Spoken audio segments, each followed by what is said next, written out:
I think our fat activist friends have lost the plot at this point. You, stop eating that. You should not be eating that. You need to go to the gym. Swap that out for a salad.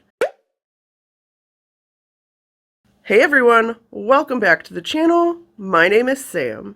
If you are a returning viewer, welcome back to the channel. I am so happy to have you here with me again this week. If you are new here and this is the first time you are seeing my face, welcome. I make weekly videos dissecting internet nonsense, so if you're into that type of thing or you like today's video, I hope that you'll consider liking and subscribing. It really helps out the channel and make sure that you never miss another upload from me. I know we're only a short bit into the video, but before we get too far, I do just want to warn you guys, I don't quite sound like my normal self today. I am getting over a cold. It has been here all week, so I hope you all are surviving cold season better than I am. But I promise I'm doing okay, and I'm really excited to get this video topic out to you guys this week. So just try to disregard the nasally, breathy voice this week if you can. Okay, thanks. Anyway, on to the video. Last week we were here together and we were talking through fat activist arguments and how they tend to undermine themselves, sometimes even in the same sentence.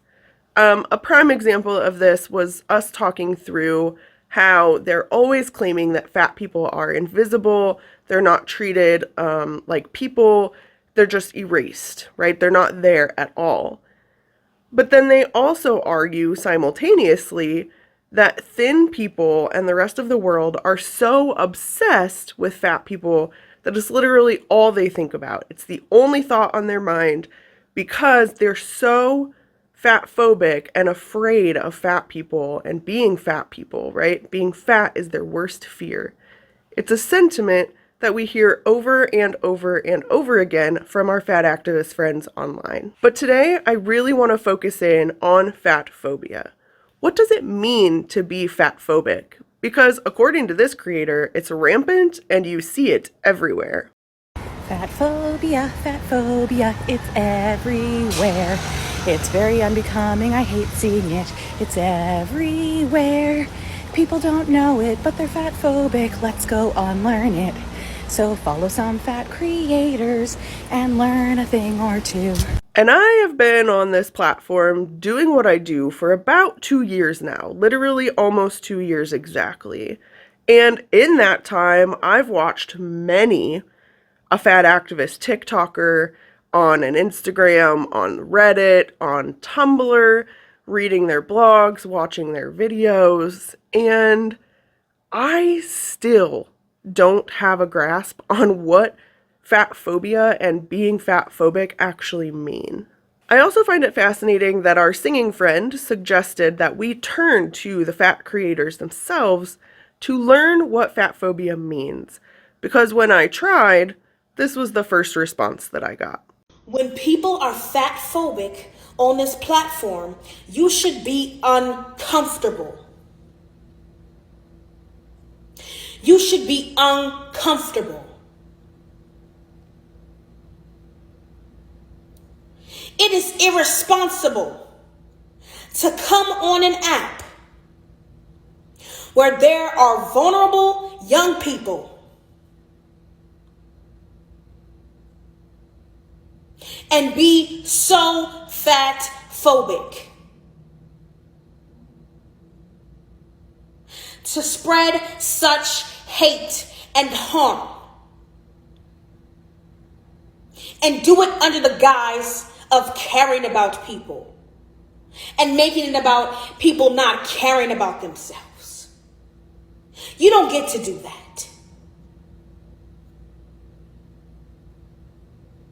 And it's tolerated too much.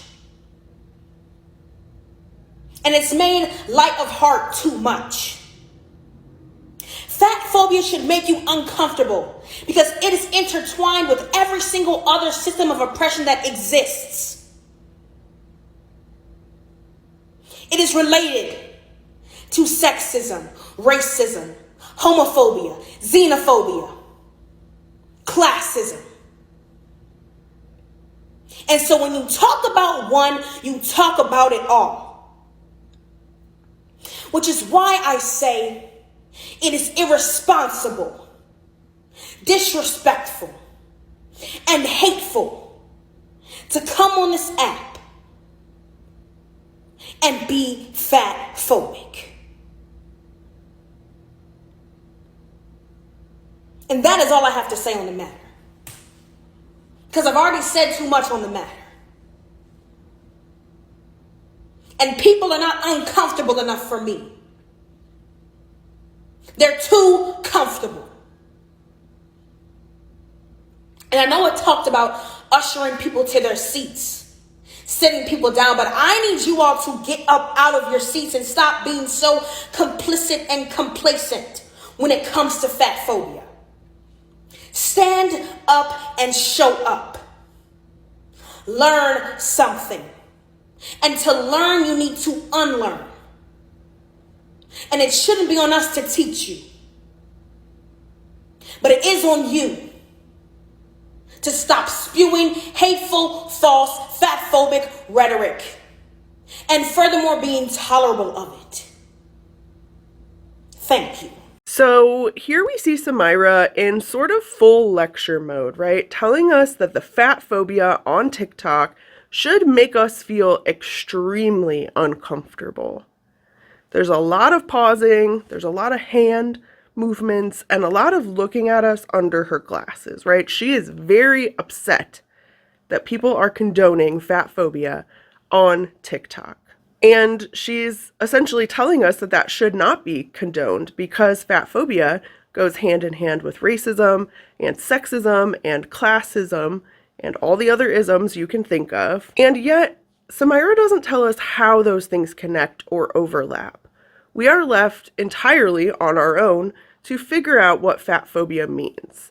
And since she is not going to help us, she just told us it's not her responsibility, I guess we'll have to look to other fat creators to help us figure this out.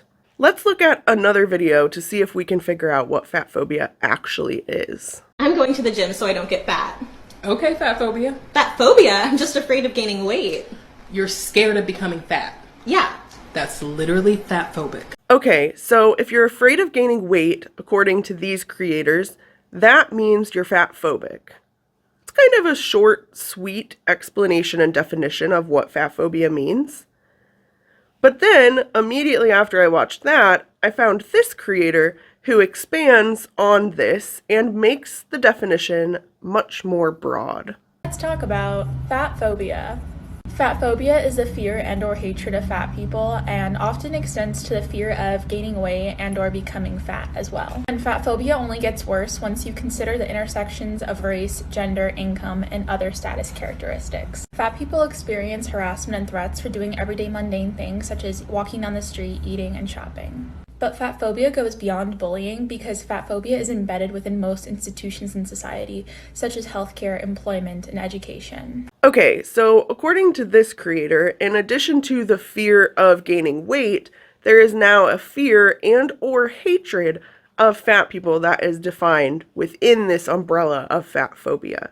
And we can also see this creator leaning into some of what Samira said before, so we must be on the right track, right? Because once again, fat phobia connects to all the other isms, racism, sexism, classism. But where this creator lost me was the point she made that fat people are being harassed and threatened in public just doing daily activities like eating, grocery shopping, or walking.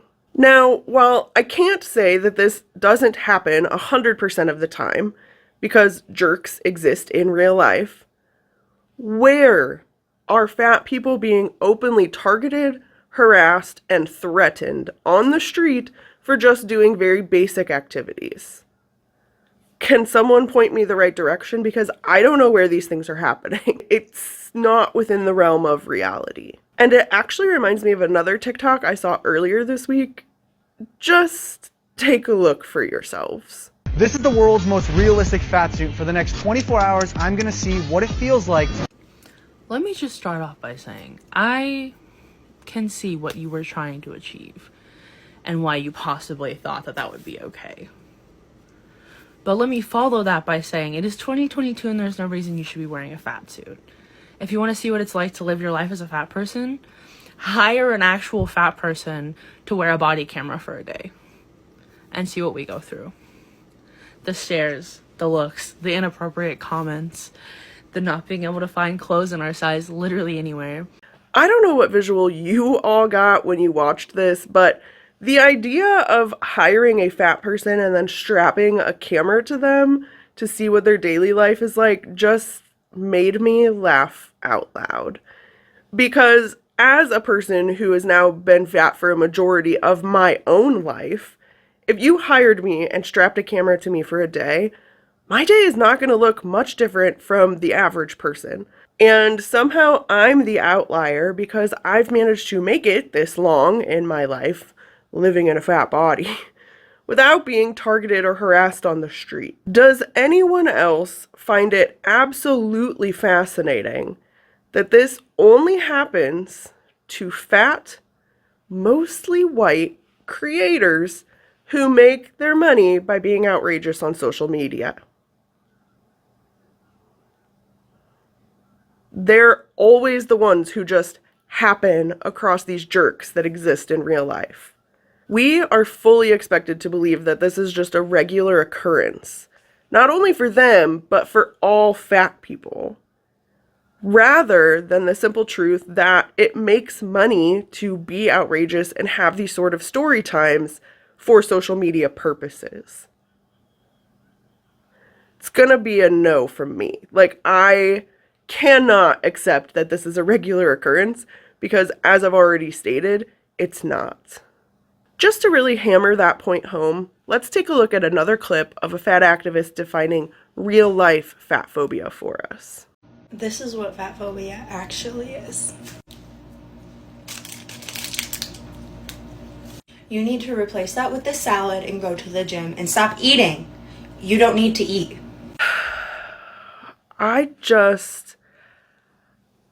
I cannot with skits like this. And this creator specifically has several of them, just like this. We actually saw her in my last video where she was eating Taco Bell and apparently someone interrupted her. I would genuinely love to know how many times someone in real life has approached this person or any of our fat activist friends online and said, "Ew, stop eating that. You should not be eating that. You need to go to the gym. Swap that out for a salad." Those things don't happen in real life. Where is the only place that people tend to get unsolicited advice or feedback just like that? Say it with me. On the internet. And we know by now that most of our fat activist friends live their lives chronically online. And as I'm searching for the definition of fat phobia, all I'm really learning and grasping from their videos is that outside of a doctor's office or maybe one or two real life jerks, this is an online issue and not a real life ite. Wait, what? None of this is actually what fat phobia means, and it is a real life issue? Why are people so willfully ignorant of the suffix phobia not literally meaning I'm afraid of something? I swear to God, every time fat phobia is brought up, like, the comments are full of people just being like, "But it's not a phobia because I'm not afraid of fat people." Oh, you're not? How do you feel when one sits next to you on a plane? Listen, I have emetophobia. That's a phobia of vomit, okay? I am afraid of it.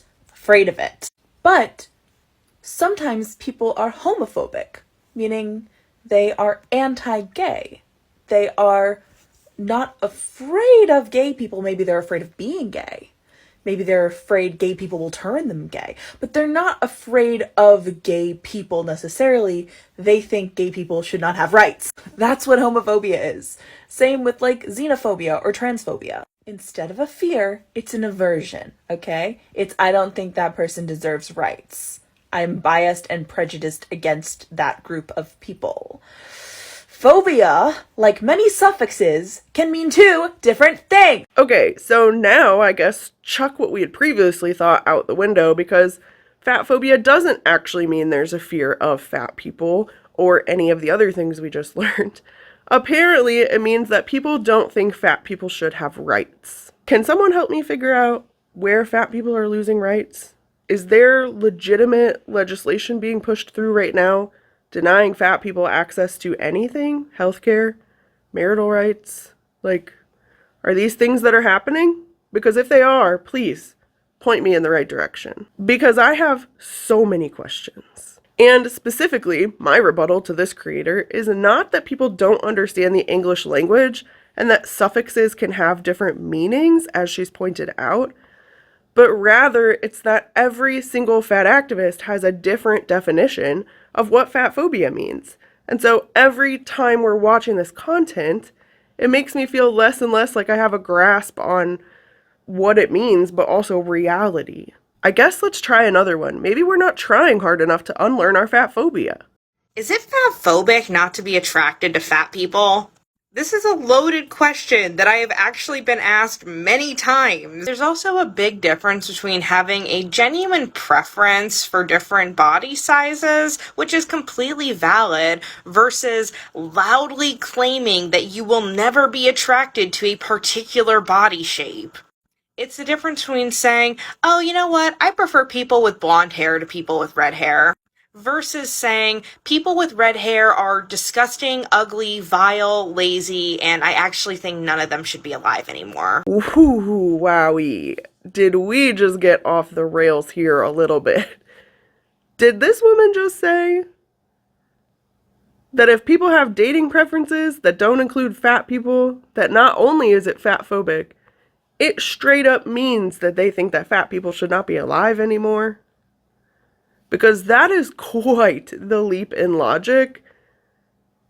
She just subtly implied that having dating preferences is the same as eugenics. I think our fat activist friends have lost the plot at this point. Do we know what fat phobia means yet? Are we getting any closer to the truth here by learning from our fat activist friends? I think let's look at one more and see if we can get back on the rails. The term midsize is rooted in fat phobia. If your body is fat, describe it as such. Fat is a descriptor. It is not synonymous with things like ugly or unworthy, but a lot of people have created it to be such. So in general, nobody should be using the term midsize, but for those under the size 12 using the term midsize, generally I see a lot of people like sizes 4 to about 10 using this term. They're just trying to be oppressed.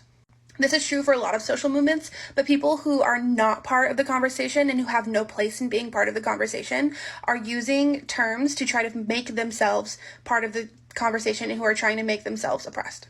Bullying and oppression are two very different things. Just because you've been treated poorly by your peers because of your body does not mean that you are systematically oppressed. Also, having body dysmorphia and believing your body is bigger than it is valid, but that does not mean that your body is big, and it does not mean that you are oppressed. Well, friends, I think it's safe to say our train has fully derailed at this point. I was fully not prepared for her to say that people who are calling themselves midsize are trying to be oppressed. I feel like I need the red flag guy. Madam, alert, alert. I'm sweating harder than a mime performing a monologue. Ma'am, give me a second. I gotta gather my thoughts here because this is just wild. The only people I have ever come across who are actively trying to be oppressed are fat activists. Instead of focusing on actual social justice movements, they have this tendency to latch onto these legitimate movements and to take their terms and their talking points to sort of make up their own terms, right? Like fat phobia. And as we saw last video, they start to create these arguments that are all pretty arbitrary. And honestly, the further we get into it, the more it appears that all of these things are really limited to online issues. Let me show you what I mean when I say that. Fat activists are constantly shouting at us about their oppression and how that oppression is so bad that it's causing the erasure of fat people. Phobia results in the isolation and erasure of fat people. And yet, despite this so-called erasure, there are hundreds and hundreds of fat activists online who have very successful careers. They're modeling, they're traveling, they're striking brand deals, they're doing hauls of clothing, bragging about their travel, and showing off their big city apartments. They claim oppression because they can't find clothing in stores, and yet they're clothed in each one of their videos. They claim oppression because people don't want to date fat people. Yet most of them are in pretty steady relationships and or are married. They claim oppression because they cannot fit into an airline seat. And yet they still travel more than the average person. No one is silencing or erasing fat people. And no one, outside of maybe the one or two jerks we talked about, is targeting, harassing, or threatening fat people for just doing their daily activities, like going grocery shopping or going for a walk.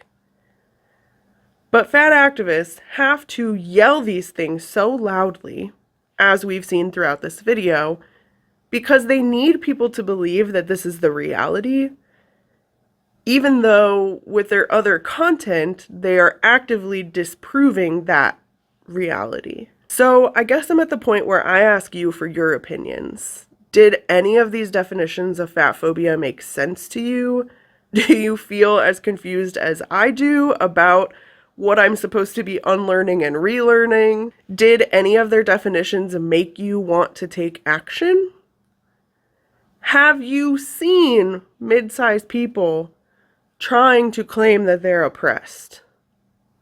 These are the real questions that we should be asking ourselves. As always, you will have to let me know how you're feeling in the comment section. You know I love to read your opinions down there, and I'm looking forward to it because this has been a wild one. And for any of my introvert friends who are out there who do not want to leave their opinion in an internet comment section, I see you, I feel you. Go ahead and leave me an emotion emoji. Let me know how you're feeling after you've watched this video. I love seeing your emojis just as much as I love reading the opinions in the comment section, so be sure to leave them there for me. As always, thank you guys so much for being here with me this week. I will see you in the next one. Bye!